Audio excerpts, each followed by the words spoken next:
So welcome everyone to session one of the Church in the Age of COVID. Thanks so much for taking some time out of your schedule to be with with us for this. An idea that I think I had, and then I kind of roped Joanne into it to take part. So thanks for agreeing to sit around for a while and listen to Joanne and I, ramble on about stuff. Just some housekeeping things before we get going. So a rationale behind why we're doing this is because, COVID has kind of turned everything upside down in our world. It's like, and church is no different. And so we've noticed how we've all been there for a while, forced out of our buildings, and it's forced us to rethink the way we think about giving to the church and the way we attend church. The way we do ministry in the community. All these things have been impacted by COVID. And so there's a lot of people really nervous and anxious about the future of the church. And not even anxious about the future of the church, but maybe even just the current situation of the church and wondering if the church can survive any of this. So what we're hoping to do is come at the conversation from a little bit of a different angle and maybe look at COVID as not so much of a threat, although it is a threat, but to see the possibilities and potential in COVID. Was somebody saying something, or? Okay, I'll keep going. This is not a how-to where we kind of give you, a 5 or 10 step plan on how to kind of reimagine the church in the age of COVID, because hint, I have no idea. I don't know if Joanne is any more bright ideas than I do, but there is no how-to for the way forward. Fair enough. Through You could have more. Is there some more? What do you want? If you could mute your microphone, please, everybody, if you're not talking. Thank you. Otherwise, it gets hard to hear the person that is talking. Yeah, so it's not a how-to, because there really is no how-to to this, but we figure by talking together, sharing some reflections, asking the right questions, we might be able to be inspired to find a way forward. And every community is different. Every parish community is different. Every local situation is different. So it would be really unfair for us to just get here tonight and say, okay, here's what you need to do, in 5 easy steps. So that this is not what this is going to be for this session. So if that's what you're looking for, I would suggest maybe going back to Google and Googling how to save the church from COVID. I just mentioned about turning off mics until we say that it's okay to turn on mics. If you want to, you can turn off your camera too. You don't have to leave your camera on. You can turn them back on when we get to the conversation part, but feel free to keep them on if you want to. So what the way the evening is going to unfold is I'm going to give a bit of a summary tonight of the Walter Brueggemann book. And then each week, either myself or Joanne will be doing a bit of a summary and then leading the conversation. So tonight I'm leading. Joanne is kind of like the moderator. So she's going to be keeping an eye on the chat. So when it comes to question time, or even when I'm talking, if you have any comments or questions, feel free to post those in the chat section, and Joanne's going to be keeping an eye on that. And she's also going to be keeping track of the time. I, have a tendency to ramble on a bit. And so once I get to like the 20-minute mark, she's going to start doing this to me just to let me know that it's time for me to stop and get to the conversation. Because we really do believe that the conversation is the most important part of what we're doing here. Right? By talking together, we can find a way forward. And just to let you know, I think you already would have heard me say, but if you're joining a bit later, we are recording the session. So if any time your connection gets a little wonky and it's hard for you to follow along and you feel like you need to leave, this is going to be recorded and we will send it around as a YouTube link so you can watch it later on. Okay, so you don't have to worry about keeping the connection if it gets bad. And we know that technology is not always our friend sometimes when we're doing these kinds of things. So Getting right to the summary of Walter Brueggemann. I don't know if everybody's familiar with Walter Brueggemann. Anybody who has done any courses at Queen's College at all, I'm sure has come across Walter Brueggemann. He's a renowned Old Testament scholar. I think he used to teach at Columbia University. Joanne, give me a nod if that's right. Maybe. Prolific writer. I mean, he's one of those guys that you just hate for the amount of books that he cranks out seemingly so easily. But this particular book he has written in response to the coronavirus pandemic. So as an Old Testament scholar, of course, his focus is going to be on the Old Testament or the Hebrew scriptures. And so in order to really understand where Brueggemann is coming from, we kind of need to step back for a second and take a look at the kind of big picture of Hebrew scriptures and the story that it tells us in order to understand where Brueggemann is coming from in his book.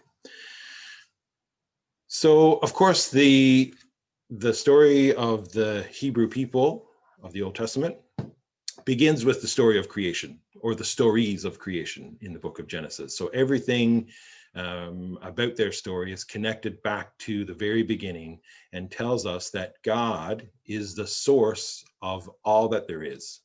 God is the creator. And from that, moment of creation, with human beings kind of being the culmination of that creation, from that flows the whole Hebrew story. And so that story really takes on a whole new meaning when Abraham enters into the story. And so it's from that moment and that person that this real story of the Hebrew people starts to take shape. And it is in Abraham that God enters into a covenant relationship with Abraham and his descendants. And those descendants, of course, we name as the Israelite people. And so God, in the covenant, God makes a promise to Abraham promise is for Abraham to be a blessing, that Abraham will have the legacy of many, many descendants. Abraham will have the blessing of the land in which he dwells at that particular time, which develops into the land of Israel, and that God promises God's faithfulness. And so that faithfulness in the Hebrew scriptures is referred to over and over and over again. Actually, the Hebrew word for faithfulness is the most used word in the Hebrew scriptures. And that word is hesed. So over and over again. And sometimes it's translated as faithfulness. Sometimes it's translated as trustworthiness, loving kindness. There's many, many ways that word gets translated. But the core idea behind it is God is faithful. Even when the Hebrew people themselves are not faithful. And oftentimes they're not. And so even after, when Moses comes on the scene and the whole story of deliverance, that's one act of the faithfulness of God towards the Hebrew people. But there's also the giving of the Torah, the law, or the guidance of God. Actually, in Hebrew, a better translation from that would be the guidance of God. God gives them the law to help guide them. But they just can't seem to get their act together long enough to really be consistent with being faithful to the covenant. And they continually fall into this cycle of sin, which is best summed up in the book of Judges, which says repeatedly, in those days, there was no king, and everyone did what was right in their own eyes. Right? So everybody's kind of doing their own thing and not really abiding by the guidance of the Torah and not really paying much attention to being faithful to the covenant relationship that they have entered into with God. And so this cycle follows this pattern. So the Hebrew people sin, drift away from God. There's some kind of judgment or consequence towards them. They get in trouble with some foreign military power or, some other calamity. God provides a deliverer, sometimes in the form of a prophet or some other kind of military leader. There is a time of renewal where they renew their covenant commitment to God. Usually they make a big production of this. And then they fall back into sin again. And this pattern repeats over and over again. And so for a lot of the story of the Hebrew scriptures, that's the pattern of the story that's happening over and over again. And kind of really one of the twists that comes into this story that really starts to, it changes everything for the Hebrew people and their relationship with God, the way they understand themselves. And that is when they are conquered by the Babylonian Empire and sent into captivity, right? So they're kind of trotted off to Babylon, taken from their land, from their temple, from their religious traditions, and live under foreign rule. This is so cataclysmic for the Hebrew people and the whole Hebrew story. And again, their self-understanding and their understanding of God. Because how are they supposed to worship God in a foreign land without a temple, without all their institutions that, have come to define who they are? And so they're plagued by questions like, is God really still faithful to us if we find ourselves in this situation? Can we trust the Torah? Can we trust the covenant promises of God? And so in this period, it's cataclysmic, but it's also very formative of the Hebrew people. And this is where I'm going to make the jump into Brueggemann, because Brueggemann says the reason why this is so formative for them is something that he terms prophetic imagination, that they are able in this period, over and over again in this period and into their future, to reimagine what it means to be the people of God, what it means to live in covenant relationship with God, with each other, and with the wider world around them. And so really, once we get past the Torah, or the first 5 books of the Bible, and we get into, the what we call the prophets and the writings. So this would be like the books of Samuel and Kings and Judges, the major prophets like Isaiah, Jeremiah, and Ezekiel, and the minor prophets as well. And also in the writings, so this would be things like the Psalms, Proverbs, Ecclesiastes, Song of Songs, Ruth, Esther, Daniel, all these books. That basically what they are doing is repeated efforts to make sense of Torah, covenant, and God in an ever-changing world. Because once they go into Babylonian captivity, even when they come back home to Israel, there's still nothing's ever the same. So they're always still struggling to make sense of what all this means. And after Babylon, there's still one parade after another of foreign powers that, even though they're still on their own soil, still they're not free, right? They're not able to worship God completely in the way that they want to. They're always under the domination of some other power, whether it be the Greeks, with the Persians, the Greeks, the Romans, which is where the Jesus story picks up. So they're always still under this domination, and trying to make sense of what it means to live in covenant relationship, in hesed or faithfulness with God, with each other, in the context of being in this, of not being totally in control of their own destiny, right? When they're being forced to speak a different language, when the culture and the economy and everything is not slanted towards their religious tradition, but comes from some other source. So this is a repeated struggle for them. And it's a time too where they have to reimagine reality itself, right? And so why would God allow this to happen? And so in their mind, like their reasoning for this is that this is some kind of divine punishment, that God is punishing them for their unfaithfulness. Now, Brueggemann says, for us in the modern world, that's kind of, in our modern scientific way of thinking about the world, that's not really very palatable to us. Like we don't think about God that way. But Brueggemann says, even though we might not think it was caused by God, that there is still an opportunity that is opened up through this, right? Because because God is still the source of life, and God is, in some sense guiding their story, that there is an opportunity here for renewal and for reimagination.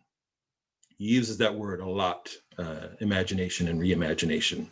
So he says, even though it's not caused by God, there is an opportunity for renewal. And he says the same thing could be true of the pandemic, right? We are uncomfortable with the idea that, the coronavirus, the pandemic, is some kind of punishment sent by God, or something that's sent by God to kind of, wake up the church or teach us a lesson or something like that. That, we don't think that way, but there is an opportunity here. There is, something good that can come from this. And he points out that, and we probably all know this to be true and experienced it ourselves, but, there was a certain, especially in the beginning, a certain gift to the pandemic, right? In the shutdown, the clear schedules. Scientists started talking about how,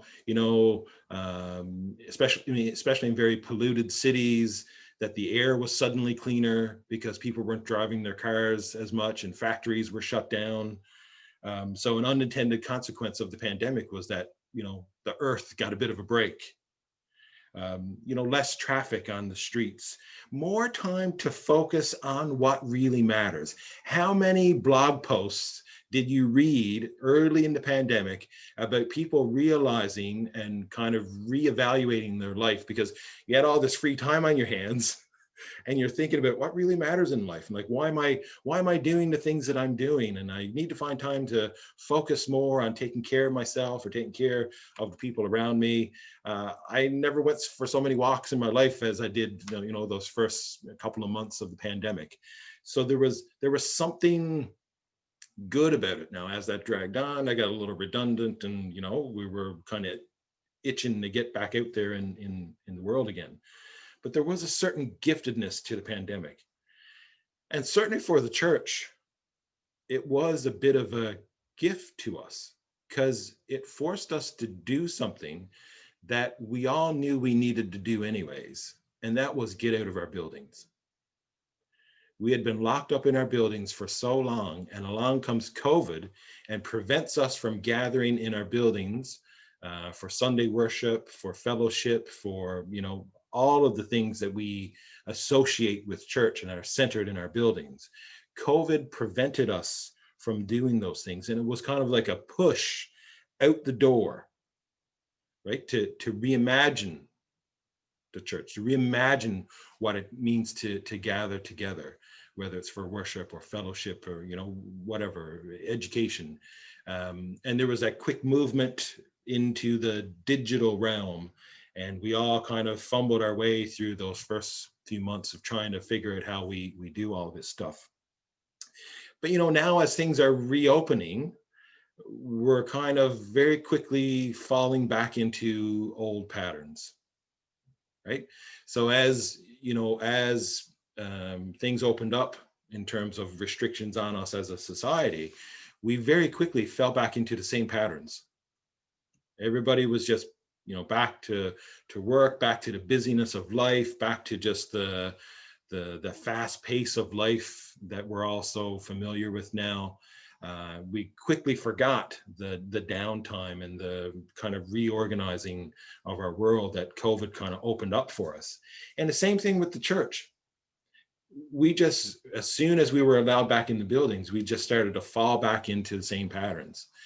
And, back into the fundraising and all that stuff of church, we've just taken that back on again. Maybe we've missed an opportunity to think differently about the church and to allow something new to come to the surface.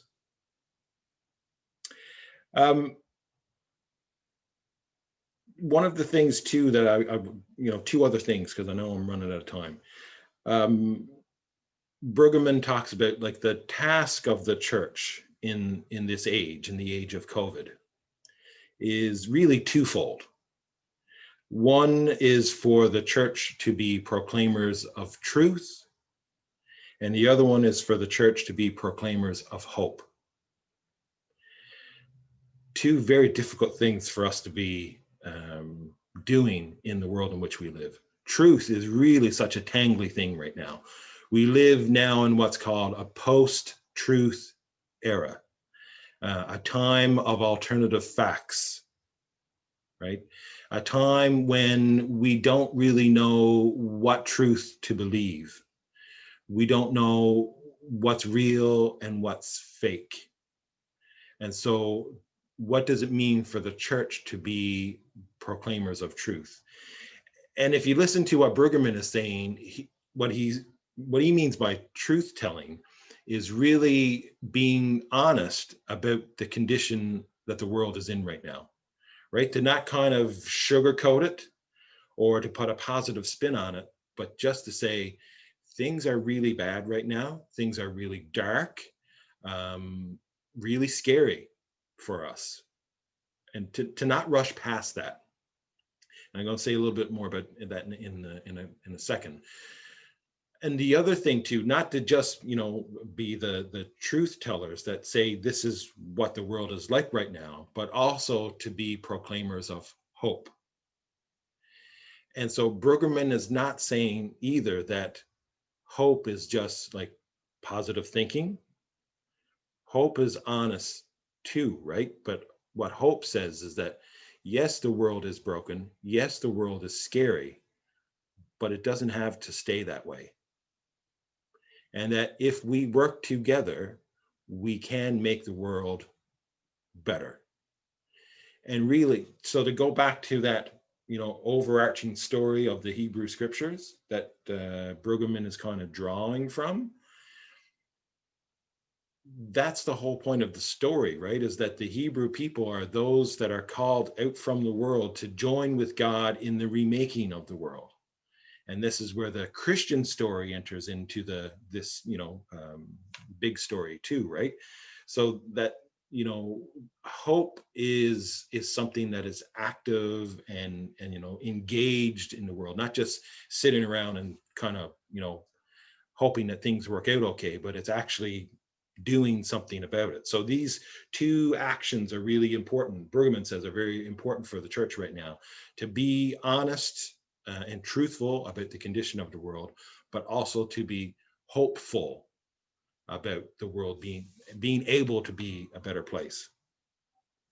And so this is where in that idea of truth telling is where Brueggemann talks about the importance of making room in our tradition for lament, for for groaning. He relies on some there on the New Testament, one of the letters of Paul, where he talks about the Spirit groaning in us with, we can't really find the words. And so, we groan in prayer. But the importance of not rushing past the pain and the brokenness, but of finding a space for lament. And this was a really important part of the Hebrew tradition. mean, you just look through the book of Psalms and the number of Psalms that are in there that are lament Psalms, sometimes even crossing the line of lament into anger and frustration about the condition of the world. And sometimes that anger being pointed at God. How long, O Lord, must we wait? Right? That kind of really, at the point of breaking, we can't take this anymore. So the importance of finding the space for us to be honest with each other, to lament the condition of the world, but then also finding that place where we can turn that lament or that mourning into singing, into rejoicing, into something beautiful. He has this great line. I didn't write down the page number, but he says, the groan is the gate to the future of God's new creation. But without hope, there is no move out of the groan. You don't want to get stuck in the lament, right? But the lament can be a gateway into God's future and the new thing that God is doing. And so for us as Christians, this shouldn't really sound that unusual to us because it's central to our story, our kind of core story, which is the story of the cross, the Easter story, right? That it is in dying, it is in the pain, it's in the suffering, it's in the loss that something new emerges. In the resurrection. It's through the death of Jesus that this new life comes. From suffering comes glory. Not to say we got to go out looking for suffering, right? But that we're suffering anyways. And it is in that moment, the suffering, that we encounter God, and God is able to transform that suffering into resurrection. That's my summary of Brueggemann. And for those of you who haven't downloaded or purchased the book, after hearing that, you may think that I'm not going to read the book. Or maybe you think this is great, I'm going to run out and get that book now. It's well worth the read, I got to say. And it's a short little book too, so it's easy to read. Joanne, was there any comments, anything there, or anything you wanted to add to anything I just said? Nobody else put anything there. I have some thoughts. Well, one of the things I would say, if you haven't read any Brueggemann, this is a good place to start because it's very classic Brueggemann. Great treasures also in this book is that he ends each chapter with a poem, which I didn't know that Brueggemann was a poet. So that's a whole other kind of expression of him. I like in this book, I guess it's called to imagine God present in the midst of all these things, and recalling the various scripture movements. And one of the, I wrote down like some thoughts when I was reading that. One of the things about it is that, I'm not sure if this is a direct quote or if I was just summarizing that, in seeking answers, we become aware that there is more and other to life with God.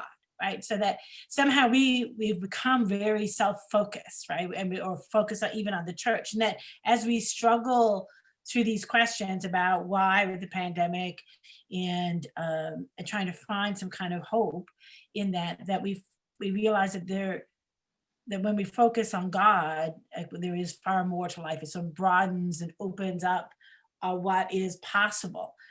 So I like that sort of movement, that I thou kind of movement he talks about, which is in a lot of the, like he talks about that in several chapters, but in the part about the lament, that often we start laments about why me, like, right, and why. And I was thinking when I was reading it, my man, and maybe some of you have heard this too, people saying, well, I don't know, like, I don't know how the church is going to survive, right? I don't know.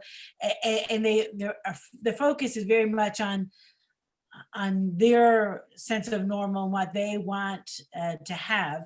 And I think part of what Brueggemann says is we need to recognize that we're asking these questions, but then to step back and look to sort of saying, how are we going to survive, or how am I going to survive, to saying, what what is God doing here? Like, where do I see? If I look outside, I stop thinking about how am I going to get through this. If I stop thinking about how's the church going to get through this, I sort of say, I said to Robert when we were chatting about it, Robert and I are both also really big fans of John Caputo, and it's amazing we didn't put a John Caputo book on this list, but because he didn't come up with a new one this year, I guess. But that sort of idea of looking at and what is God already doing? Because sometimes as church, we have this sort of sense that we own God. It's like, so God only plays in our playground and God doesn't play anywhere else. But, and I think Brueggemann has that same sort of sense that we can, we need to sort of look beyond that, beyond ourselves. And that's, and that's sort of the whole sort of thing when he talks about the Hesed, the steadfast love, and witnessing to that is recognizing that that there is lots of evidence of God's Hesed, God's faithfulness, maybe not in the ways we want it, maybe not in the ways we predicted, maybe not in ways we can control, because God's a little like that. But there is much evidence, in part of our call as church is to look beyond ourselves, to see that, and then to begin to witness, to point other people to that reality, and whether that's how, hey, guess what? We can stop driving our cars as much. And hey, guess what? We can live without flying away for our holidays. And hey, guess what? We can support our local economy. And hey, guess what? Like all these things that we said were impossible, we've learned are possible. So, I mean, it is a lovely, not too long of a book. And so those were the things that I really liked about this book. And Robert said I was allowed to read one of the poems. I agree with you. The poems are one of the highlights of the book. And I mean, again, it's another thing about Brueggemann. Oh, great. On top of being a great scholar, he's also a budding poet. Yeah, really. Like classic overachiever. He is amazing. And if you ever get a chance to hear him, like it's well worth it. He's an amazing person. But am I allowed to read the poem now, Bob? Because he's the boss. So this poem is called At the Edge of a New Normal. Our normal ways are reassuring to us. It is our normal way to slot people for wealth or poverty. It is our normal way to classify people as us or other. It is our normal way to prefer males to the other gender. It is our normal way to distinguish heteros and the other. Our usual normals make us safe, make us happy, make us certain. Only now our normal ways are exposed as constructs of privilege that cover over the reality of our neighborly situation. In the midst of the virus, we notice that the others are very much with us, and we are all vulnerable together. We sense the disruption, the loss, the deep dis-ease among us, and we want our old normals to be great again. Except we cannot. Except that you summon us to new futures made sober by the pandemic. You require us now to imagine, to risk, and be vulnerable as we watch the new normals emerge among us. The blind see, the lepers are cleansed, the poor have good news, students have debt canceled, the poor have health care, workers have a living wage, the atmosphere breathes fresh air. We want to return to the old normals that yield, for some, safety and happiness, but you dispatch us otherwise. Your new normal for us requires some adjustment by us, and adjust we will. We will live and trust and share differently. All things new is a huge stretch for us. But we know it is your good gift to us. With wistfulness, we receive it, we embrace it, and we give thanks to you. Amen. Amen. That's really good. Yeah, good stuff. So now we're going to transition over into a time of conversation. And so we have some kind of guiding questions. And again, anytime you want to make a comment, you can just put it in the chat section and Joanne will see it, or turn on your microphone, wave at us, let us know you have something you want to say, and Joanne will make sure that we get to you. So the first question to kind of get us going is thinking back to what I said and what Joanne just reiterated about the hesed, the covenant faithfulness of God. Where have you witnessed God's hesed, God's faithfulness during the pandemic? And this could be personally or in your faith community, in your diocese, in your neighborhood. Where have you witnessed God's hesed during the pandemic?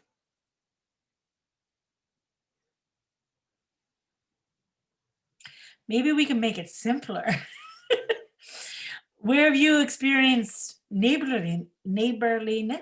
Because that is one of our great commandments, is to love our neighbors. So where have you experienced neighborliness? Because sometimes we don't name these things as God's presence. So I think often they are. Like, so I know in our area, it was a lot of folk were dropping off stuff just randomly at people's doors, like craft beer from the local brewery for the poor pastor who was tired, and had a bad week. Just saying. It was lovely. But other people just randomly, there were the acts of random kindness I saw during this time. Oh, we've got some things. Yeah, I think that was good. In new opportunities, someone says, Susan, in the positive COVID test of loved ones, definitely.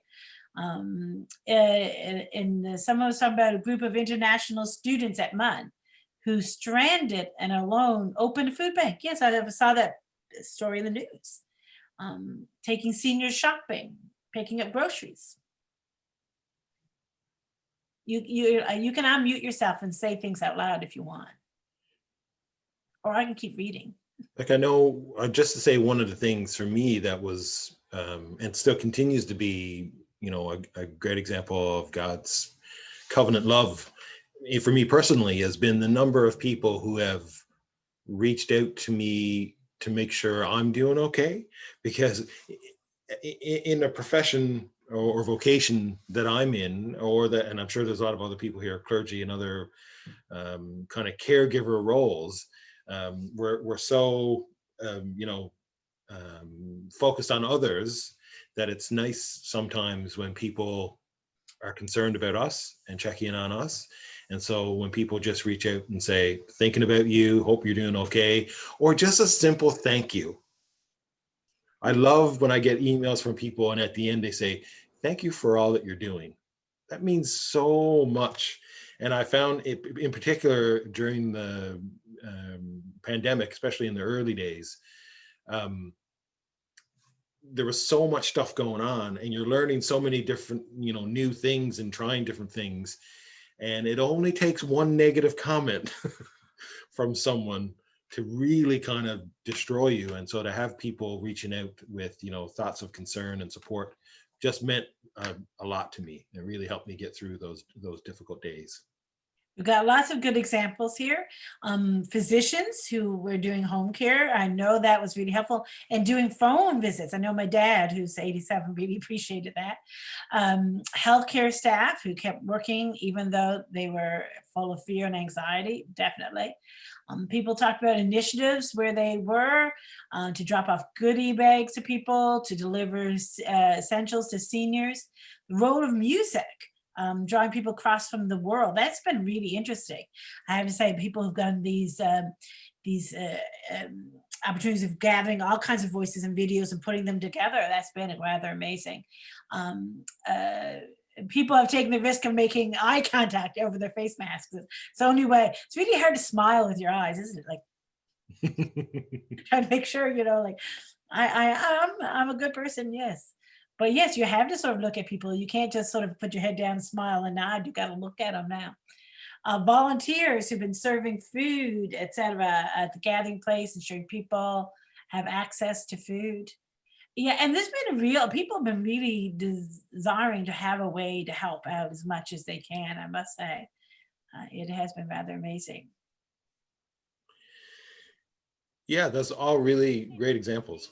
Things as God, right? Like, where do those ideas come from?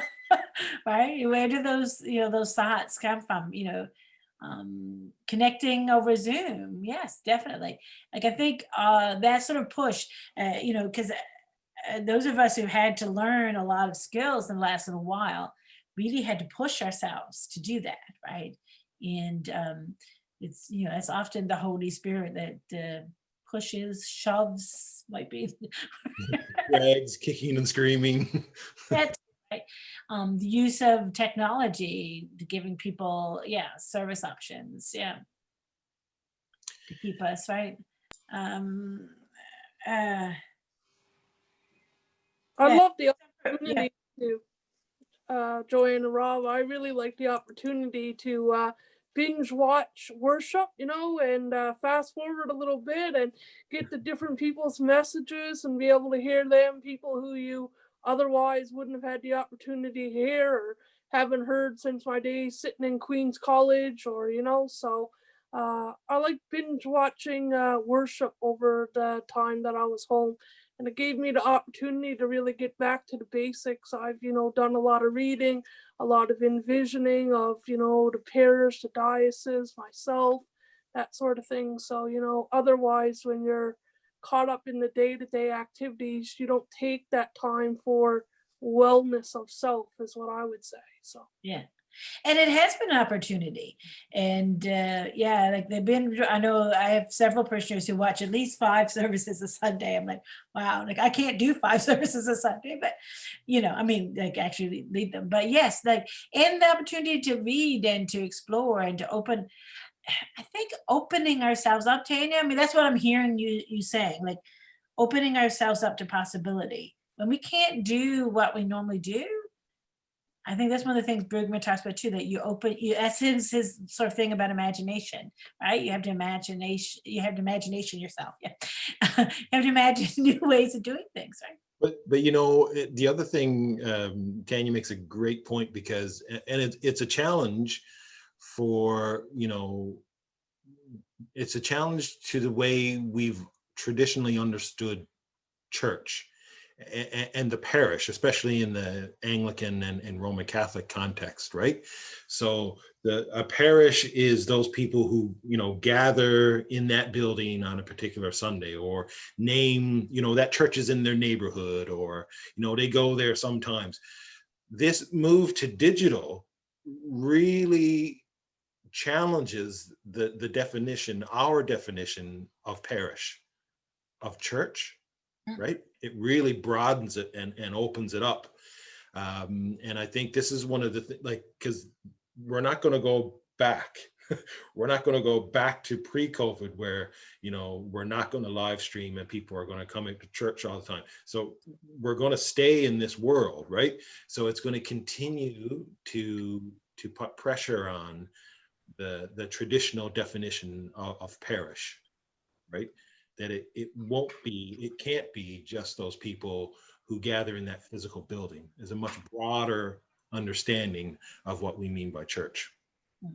And in that sort of idea with the stuff online, Nancy talked about how it was a great equalizer because we're all dropped in. And that was the thing I found amazing too. Like, I'd watch somebody's service, like Tanner's talking about, and then I'd text them. I know I did to Jonathan, how'd you do that? How'd you do that? Like, that's interesting. How'd you do that? Right. And people responded. Like, I didn't know what a selfie stick was until I asked Moses Tucker, how'd you do that?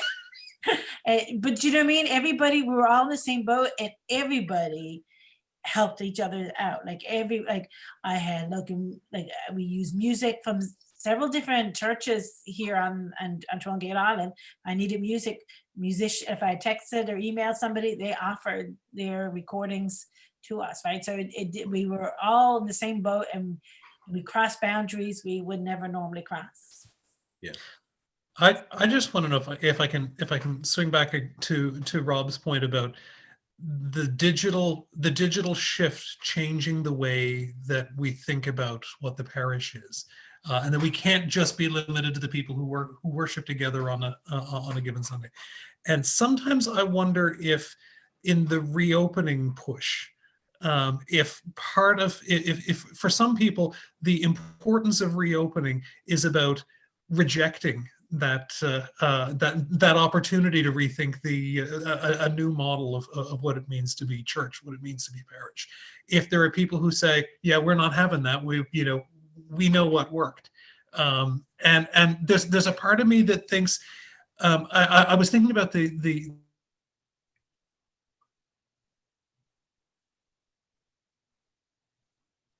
I don't know if he's just a dramatic pause or if he froze. But just to pick up on what he was saying and wait until he comes back, but I think some of what Jonathan is getting at there was the rush back to the familiar, right? And because the familiar is comfortable. And so the rush to get back into the building to what we know. I mean, but then we realized when we got back in the building, it was nothing like what we knew. And I've heard so many people whisper to me saying, maybe we should have just stayed online, right? Because what we thought we were going back to is not there and may never be there in the same way that it was before. So yes, I definitely think that some of that rush was back to familiarity and getting past that challenge to the normal way of doing things and the traditional structures. Jonathan, you froze up there. I know. Yeah. the thing that came into my mind was the number of times that the Israelites in the book of Numbers said, wish to God we died in Egypt. And there is that desire to go back, even though they know that Egypt completely sucks. There's a comfort and there's something, well, at least we had leeks and pomegranates and all that kind of thing. And now here we've got nothing to look at except this miserable digital worship. And makes a comment too with the Roman Catholic tradition in the chat about the debate. And we'll be talking a bit about some of that on the fourth week when we talk about Heidi Campbell, because this is her shtick. But I do think that, that sort of notion of what is, and I think for me, one of the big pushes, and this is a little stressful and exhausting, is moving away from the dual, right? That the sort of notion it's either in building sort of services, worship, or on like this either or, when I think it's always going to be both and, right? That's going to be our reality, that we're going to be doing both kinds. I said to a lot of folk during pandemic that all of our parishes now have another point, right? Another congregation, because the people who worship online aren't coming to our building, right? And some people who are coming to our building don't have access to online. There's a digital divide too, right? So, so I do think there's all kinds of interesting stuff there about the technology. But I do think that there is that's going to be a conversation we're going to continue to have, but we do need to move away. I think, I don't know if Anne wants to speak to that, this sort of notion of distant online worship as not being real, because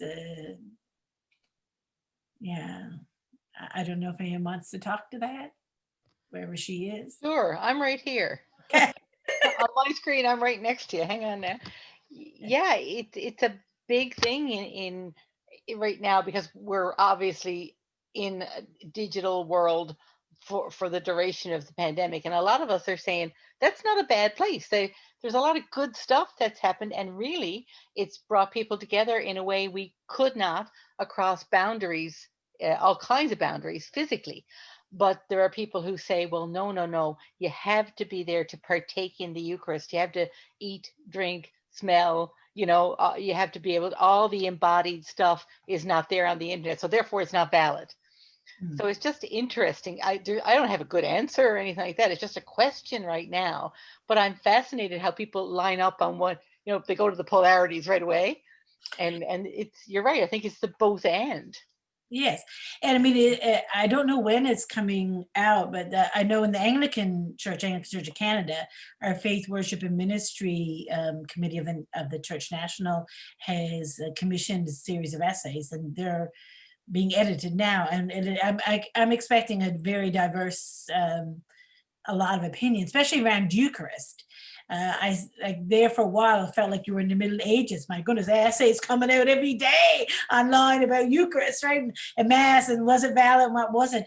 But I find it funny when people sort of say that these things, you have to have these things, when really you sort of think about real presence within Eucharist. I mean, you're talking about seeing and experiencing something you can't see or experience.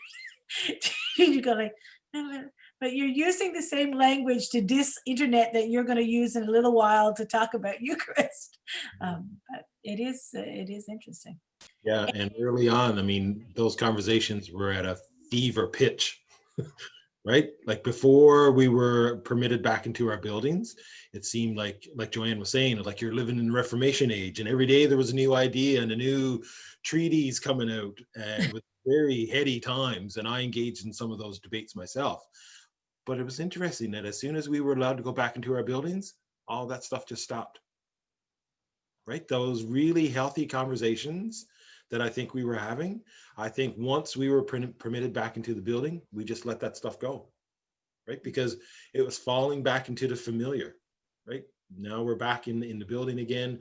We could just go back to doing things the way we always did them. We don't need to think about that anymore, which I think is really sad. We should have kept that conversation going, because like Joanne's saying, it's not an either or, right? It's not either we're just going to be in the building or just online. We are increasingly in a hybrid world. So we need to continue to have those conversations about what is the nature of digital worship and what's, digital community, and, a lot of really interesting conversations that we still need to have. And I hope we don't let them go too easily. And I think think this is Nancy, sorry. I don't think it was that we let things go. I think that when our buildings were reopened, we were bombarded with so many different rules and regulations and worries and concerns and how do I keep the online stuff going and get ready to do the in-house stuff and the extra responsibilities. I don't think, well, I certainly didn't let it go, but it had to, like I've had to try to work at trying to figure out how to keep it all juggling. Yeah, you can only do Because, so like, much. it's just this extra work. Yeah, you can only do so much.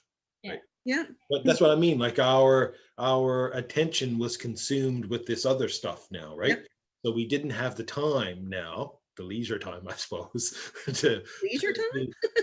No, but I mean, like before the reopening, right? Like Yes. it was, right?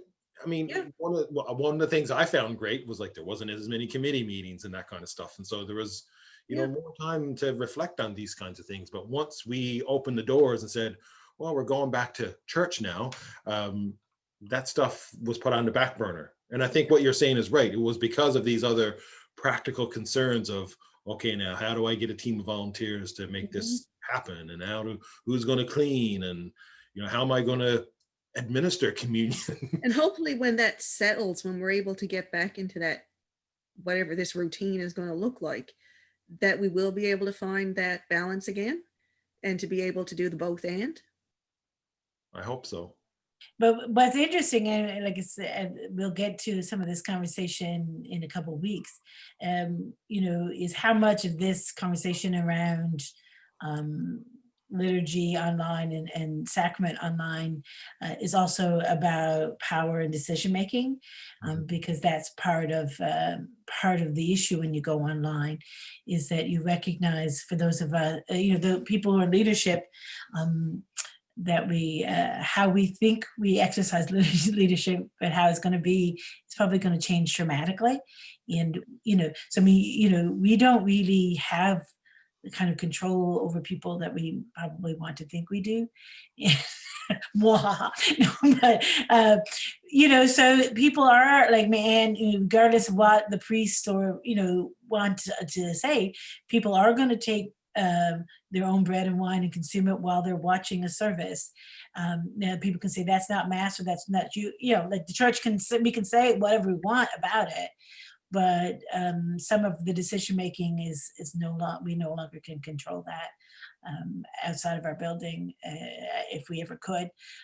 But people are recognizing that they have power and control, that it's sort of like what Tanya said, like you can zoom through the service, don't want to listen to that part, I don't that part, and create your own hybrid service.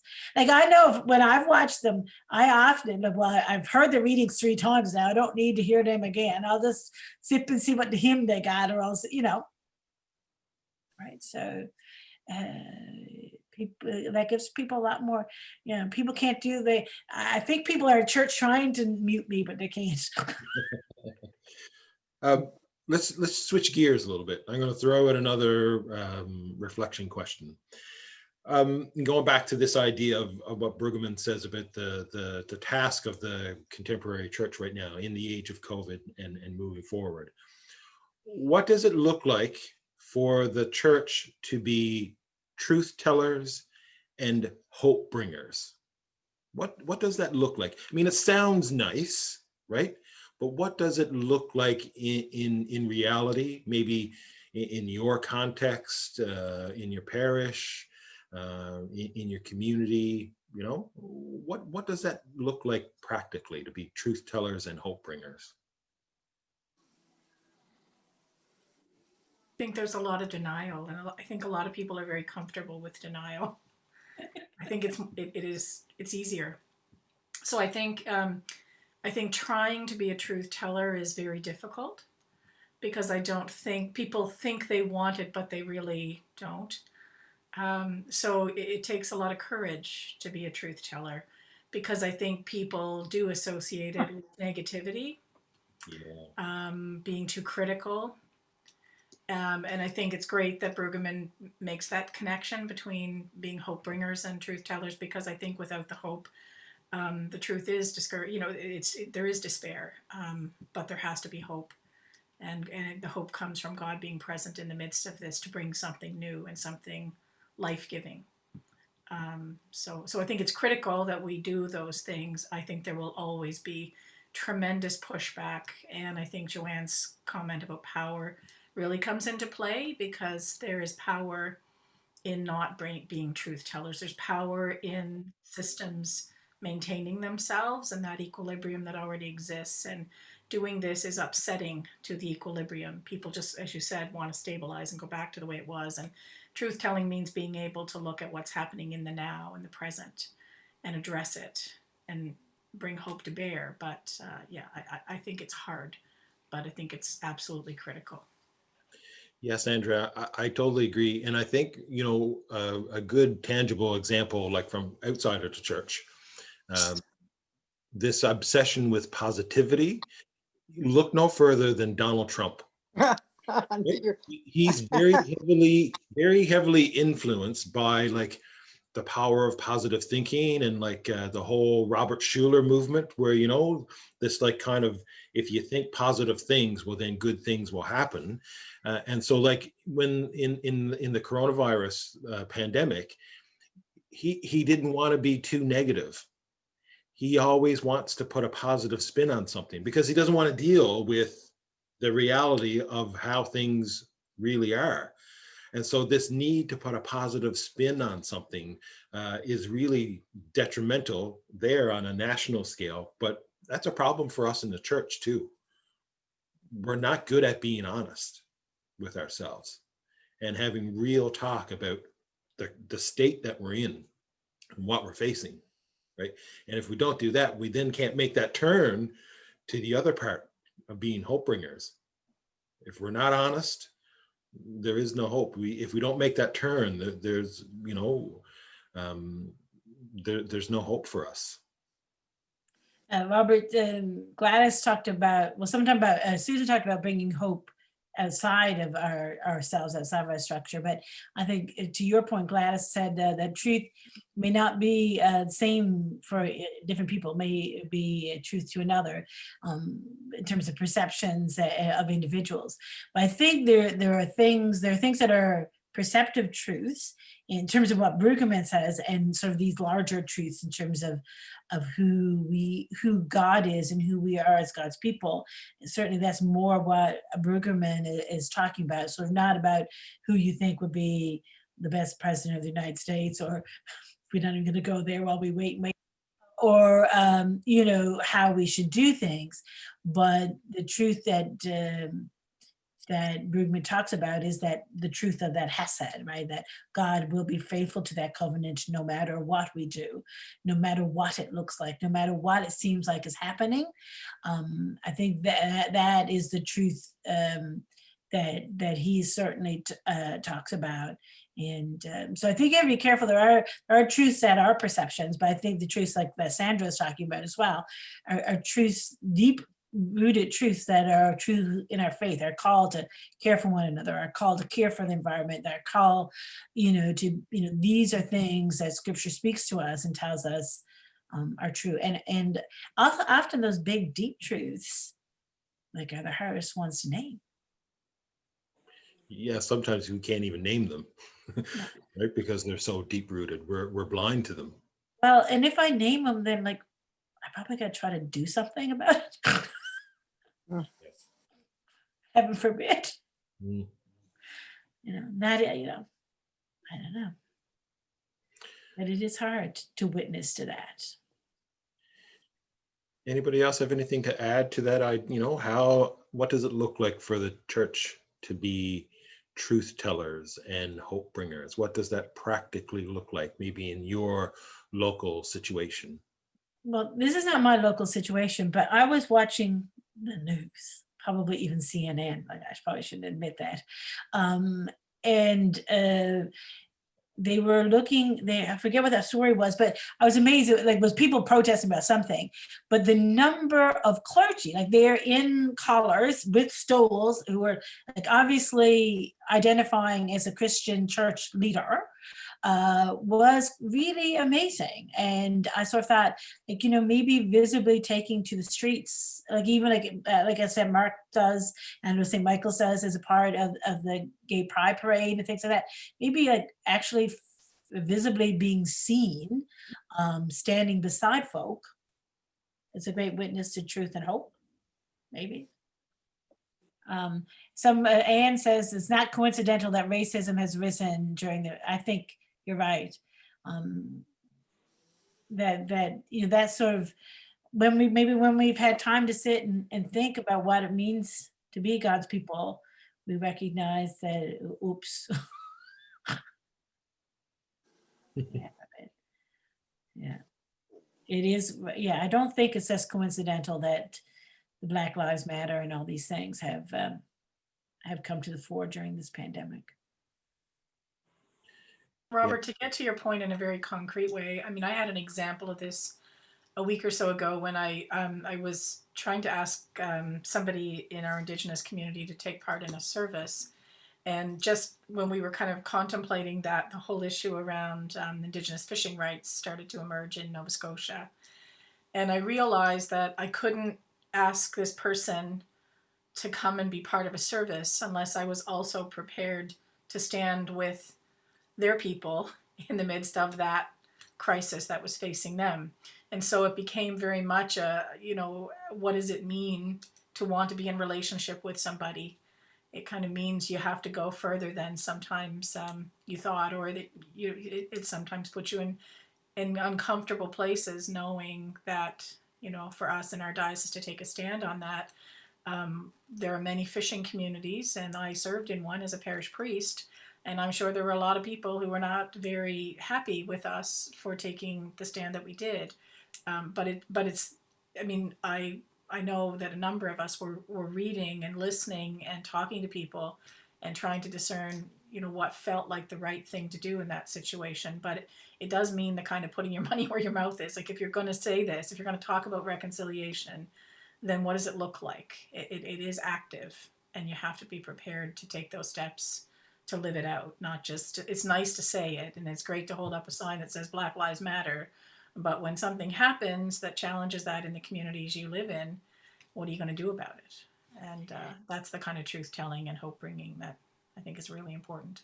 And I think in there, Sandra, is a really important thing for us as church to see and recognize, is that it's not only our job to be truth tellers, is perhaps more importantly for us to be truth hearers. That we need to listen when people speak their truth, when people tell us about their pain and tell us what they've experienced, rather than saying, oh, well, no, that's not what we did. We need to be willing to hear the truth, even when it's painful. Yeah, and I think as a church, we're not really good at that.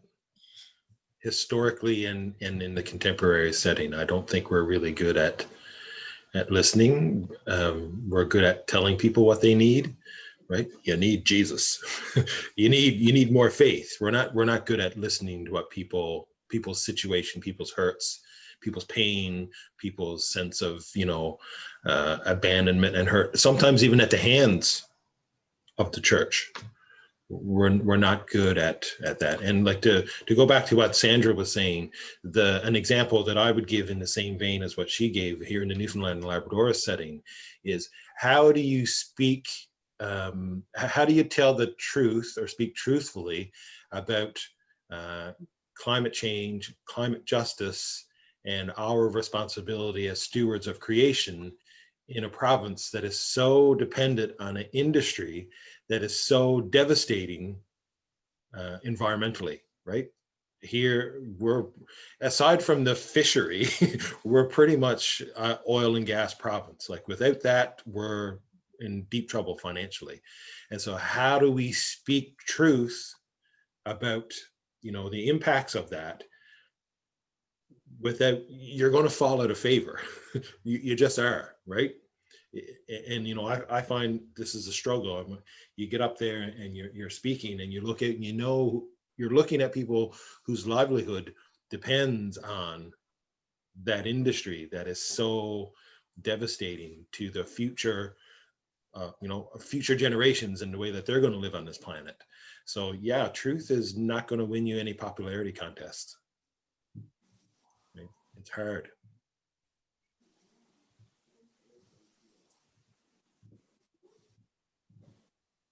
It sounds really discouraging. But on the other hand, okay, it's me, I'm Miss Pollyanna. But give us some hope. Well, but I mean, part of that truth, the deeper truth, it's not sustainable. So if people really want sustainable livelihoods, then switching to greener ways of maintaining energy, that's the hope, that there is another way, right? There is another vision. There is another possibility. You can use the skills you learned here to do this instead of this, right? So there, I think there is lots of hope in that. If we get all this energy kinds of skills, then we can be leaders in the green energy movement. But yes. Well, and too, like part of the role of the church too is to speak prophetically, and to speak prophetically against, or not against, but to our consumerism and our materialism and our, the view that everything is just, dollars and cents on a page or on a balance sheet, right? And it's about rediscovering like the more a view of the world that was more in line, like say, with what the Hebrew people themselves would have understood, right? That this creation, this universe, this cosmos is God's, And we have been given the gift of being a part of this, you know, even if it's for a short time. And so our responsibility is not just to our own selves, but it is to God, to God's creation, and to the future generations that will come after us. We need to take a longer term view of reality, that it's not just what's going to happen tomorrow or the next day, 5 years down the road, but like, what will we leave behind? What, you know, what story will we leave for future generations? And let, you know, to get people to think differently about our place in creation. I mean, I think that's an important role as truth tellers as well. And I think lots of folks are seeing that during this pandemic, because a lot of folks see part of this pandemic is a result of, well, the increase of viruses globally is a result of how we interact with our environment. Yeah. And commodify it. Can I throw in another question real quick? Because it's kind of related to what we were just talking about. And it has to do with the idea of lament, right? So part of being truth tellers is creating a space for honest lament. But how do we make room for lament in a world that's obsessed with happiness? We want to be happy all the time, right? We want to be, how many times have I done a funeral with people and they say, no, we don't want anything too mournful, right? We're afraid of those feelings. We don't want to confront them. So how do we make room for lament in a world, and I would say even a church sometimes, that's obsessed with happiness? What will that look like? Is happiness the opposite of lament? Don't know. Happiness that's a denial of emotion, I guess. The happiness, that's, I guess that would be, but.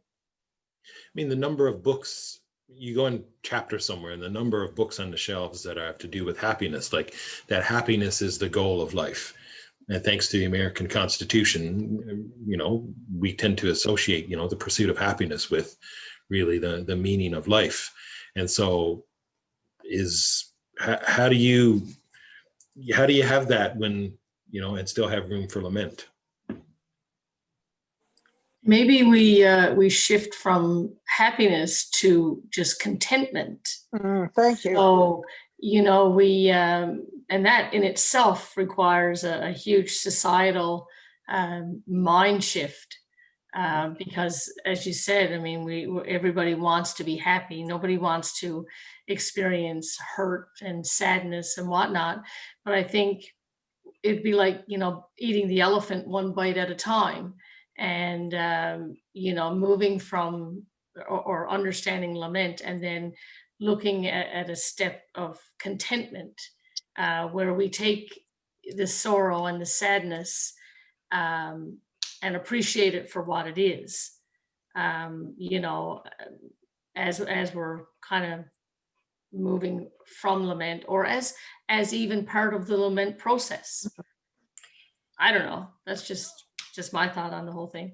I think you're onto something, and several writers in the last couple of years. I know Miroslav Volf, sure, and there's another one whose name is not coming to me, but Robert will probably remember. Talks a lot about the words they use is flourishing or thriving, right? So that, like, because if you're fully can embrace this, the lament and the joy and the happiness and the contentment, then you flourish as a human being, and you thrive and you flourish, you know, as a child of God. But it requires that journey through, right?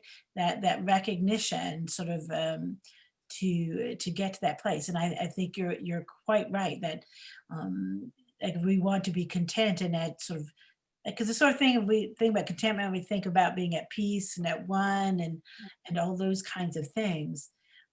That's how we flourish. But I think you can't flourish without lament.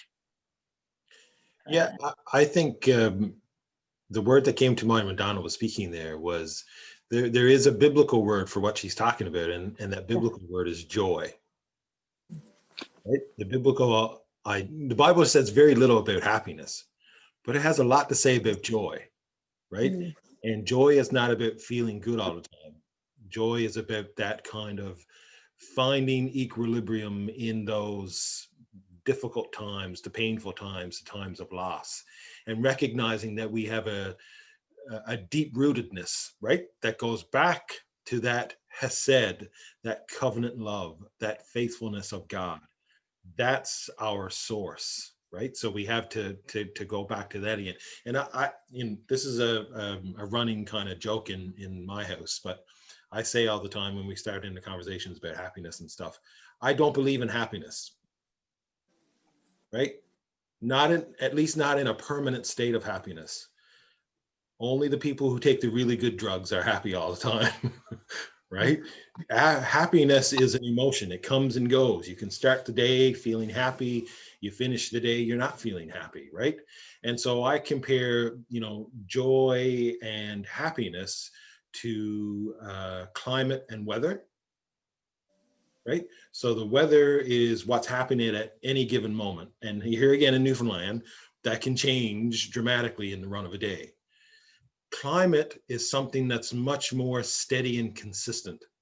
And it only really changes slowly over long periods of time. And even over long periods of time, there's just incremental little changes when you look at it. And so joy is like climate. It's more steady and consistent, and you can see the ebbs and flows of it. Whereas happiness is more like weather. It comes and goes. So to not give room for lament is to not give expression to the full experience of what it means to be human. Barbara writes that we make room for lament by acknowledging real emotion and our response to it, especially by hearing and listening and really hearing people. And and Jonathan says happiness is just a chemical. Funny, when I read that, Barbara, the thing that came to my mind strongly was being at General Synod last year and listening to some of the stories that different presenters gave, and especially when Archbishop Fred did his apology to the harm caused to Indigenous people in their residential schools and by some of the spiritual teachings of the church. And it was lament. I mean, it was very powerful lament, but it wasn't sad. It was sad, but it was more than like, there was this sort of like being, like hearing it was very painful, but it was knowing that we have finally made the space to really hear it and acknowledging it was so hopeful. Like, I don't know, like the emotion words don't really work, but do you know what I mean? Like the true lament is cleansing and is hope, cathartic. Thank you, Susan. Very powerful. And I think that's sort of part of what, sort of like, mom used to say, crying is good for you, it cleans your eyes. And I think lament maybe cleans our souls in some ways. And listening to other people's lament, deeply listening to it, I think could do that as well. So I'm noticing we only got about 9 minutes left, so I want to throw another question out there, and probably this is more maybe a question to just get people thinking as they, continue on with their ministry, whether it's ordained ministry or lay ministry or just their everyday lives. But what new thing do you see God doing in your church, in your community, or in you? And what might need to die to make room for this new thing to fully emerge? Susan says building communities is the new thing, I guess she's saying. Anybody else? What new thing do you see emerging or see God doing in you or in the church or in your community? Building community via technology. Just think none of us would all be here if it wasn't for this pandemic.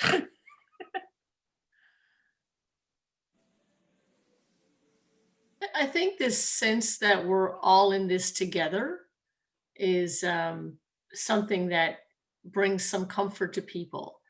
And I think if anything has to die out of all of this, is our selfishness. Like, we have to just stop being so selfish, whether it's materialistic or whatever, whatever drives us to want more and more and more.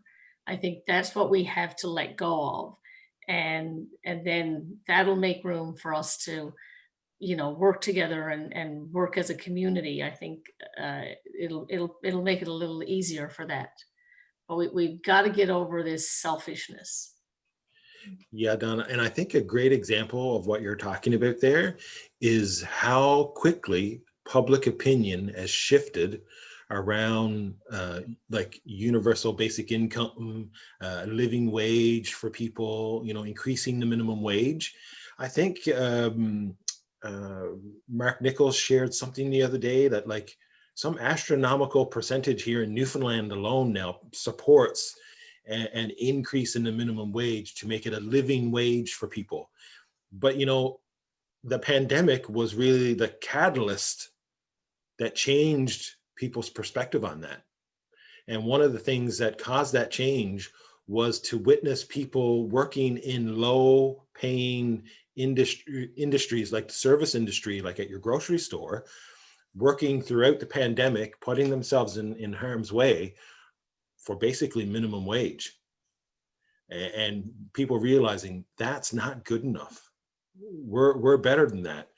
And if that means that we all need to pay more so that others can have better living conditions, that's a thing, that's a good thing that we can witness happening. And I think that's, in my mind, that's God working, right? We've got a couple comments, Valmer. Anne says transcendence is one of the things she sees. God is pulling us together across all kinds of boundaries. A hope that is more honest and deeply real than mere optimism. So going across boundaries. Humans identifying with humans at a very basic level. I think that's true. And then Jonathan says that the shift towards digital worship, we're seeing more opportunities to embrace non-sacramental worship alongside sacramental. Yeah, I never knew doing the office was so much fun. If we're inclined to take that seriously, it could do a lot to help us move past outdated notions of clericalism. I think, yeah. Even our understanding of sacraments, I think, Jonathan, is being stretched, right? That it's not just those 7 sacraments that the church names, but that viewing really all of creation, all of our relationships as sacramental, right? Of pointing to something deeper, right? Of connecting us to God. At least for me, right? I think that whole fast, and I had issues with that word, the Eucharistic fast that we experienced there at the beginning of the pandemic, really, I think caused us to reevaluate what is sacramental. And Ashley pointed to all the apps that are now coming out for all different kinds of ways of doing the office, right? So that enables lay people to do things the way, probably ways their clergy wouldn't introduce them to. Imagine. But I think that's a great point that Ashley makes there, because I think we were in the midst of a kind of a spiritual awakening before COVID came along anyways. It's just that the church didn't realize it, right? There was this widespread interest in spiritual practices, right? Look at how many people are doing yoga. Look at how many people had meditation apps on their phones, right? Those things that used to be kind of on the fringe really came over into the mainstream. And I think it was part of this deeper spiritual awakening that our society, or quest that they were undergoing. And I don't think the church was really paying attention to it. And maybe COVID has awakened us to our, like Jonathan was saying, the spiritual tradition that we have in the church, right? The different practices around prayer and meditation and silence, the whole monastic tradition. We got a lot of resources at our disposal to engage with people who are, in that spiritual search, right? So I think Ashley's right. I mean, technology enables us now to expose a whole new generation of people to the deep spiritual tradition that the church has. And I think it is, Jonathan, it is a Cranmer tradition, and the Cranmer tradition is to find, part of the heart of the prayer book is to find ways to communicate to people that they will understand. And I mean, that's the heart of what he was at, right? And I think that's, you were being called now that to look at what we do and sort of say, is there a better way to help people to speak in a way that they can understand, to help them to deepen their worship, right? And for us clerical types to let go of some of that control. Yeah. We've learned the power of the human voice, Sandra says, to bring comfort and hope in times of isolation and anxiety, I think. Yeah, I mean, that's been probably one of the most powerful things about having so many resources available online, is to be able to hear those voices. And I mean, Tanya talked about listening to voices she hadn't heard in a long time, being able to go online and see service from your home church maybe, and see faces and hear voices. Kathy Sheldon's there. I mean, we did a recording with Kathy and John that has had more views than any other recording we've done, right? Because it's a familiar face and voice, and it brings incredible amounts of comfort. How do I speak? How do I speak? You're speaking. Okay, I only just figured out how to speak. Can I make a That's couple not of true, comments? Kathy. Number one, Robert, you never told us the name of the book. Oh, I didn't? A Virtual Faith. Virus as a Summons to Faith by Walter Brueggemann. Thank you very much. And just a couple of comments. I don't think happiness is the opposite of lament, but Donna spoke very well to that. And lastly, you talked about the parish beyond us on the borders on the internet. My family, my kids were all confirmed at your church. They don't go there. They listen to every service online. How are we going to minister to these people who are not coming to our buildings, who are at home watching? How do we push our boundaries out that way? Maybe you can deal with that in another session. Thank you. Lovely to hear you. Thanks, Kath. And I think you raise a very good point. And I think we're only still just in the beginning stages of the church recognizing the power of the tools that we have at our disposal, right? So the power of something like Zoom and of Facebook and these different digital media that we have. We're still learning, right? We're still just taking baby steps. But one of the things we're going to have to come to terms with is, how do we go beyond people just tuning in for worship? How do we now build community with those people? Thank you. Yeah. Right. And I have no real good answers, because I think I'm hoping that these kinds of conversations will, spark some of that stuff. But we're doing it right now. Yeah. Yeah. It's 8:31, so maybe we should. Any last comments? Is there any other bingos?